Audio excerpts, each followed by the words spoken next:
ng wardrobe na ito.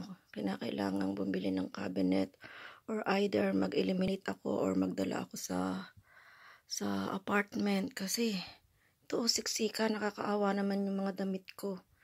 Diyos ko, kawawa naman sila, siksikan talaga. Ayun o. Tapos yan pa, mag-aayos pa nga ako kasi mag-change ng season. Dito kasi pag nag-winter or nagsa-summer, nag-change ng season. So, palit-palit ng mga pwesto ng damit. So, mag-aayos ako at bibili rin nga ako ng cabinet kasi siksika na talaga.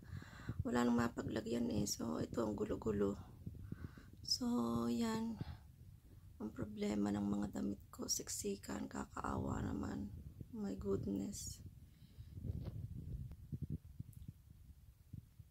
Kawawa naman sila. Hindi na makahinga.